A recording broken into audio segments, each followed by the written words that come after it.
नाज़रीन, अहमदपुर लेफ्ट ॻोठ माली सहता जे रहवासियुनि बासरनि पारां ज़मीन ते कब्ज़े ख़िलाफ़ एहतजाजी मुज़ाहिरो कयो।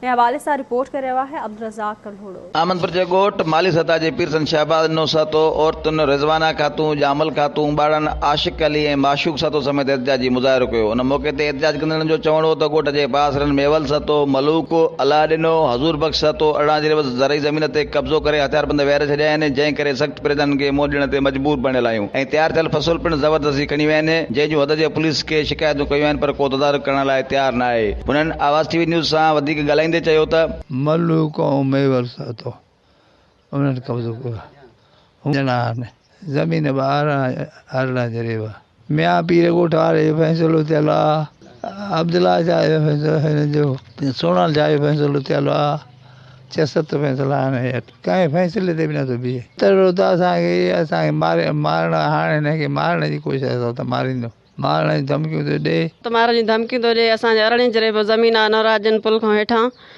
उते असांखे मलूक ऐं मेवल ॿई गॾियल आहिनि, पाण में चाचो भाइटियो आहिनि।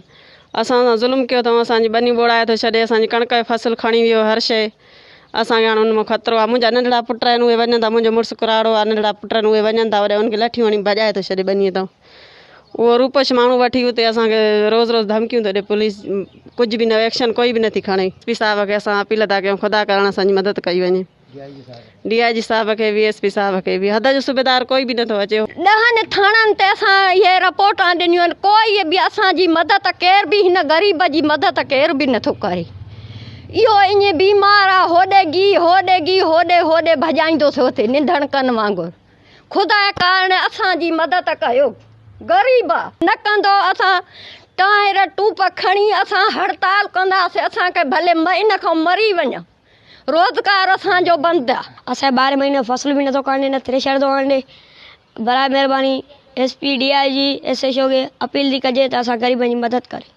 असां नंढड़ा ॿार आहियूं, असांजो अबो ही हाल में आहे, असां छा कयूं। असां हुते वञूं था त हुते असांखे धक्का थो हणे मारे, भाउ खे चए थो त तूं अच त मां तोखे मारियां थो। मुंहिंजे भाउ खे एॾा धक्का हणंदा आहियूं, हुनजे मथनि मां रत थी वहे, ऐं असां ग़रीब आहियूं, असांजी मदद करे वञे बराए महिरबानी। एहतजाज कंदड़नि SSP खैरपुर, DIG सकर ऐं ॿियनि वस वारनि खां मुतालबो कयो त ज़मीन तां कब्ज़ो ख़तमु कराए बासरनि ख़िलाफ़ कार्रवाई करे इंसाफ़ फराहम कयो वञे। कैमरामैन शकील कलोड़ो सां गॾु अब्दुल रज़ाक कलोड़ो, आवाज़ TV न्यूज़, अहमदपुर।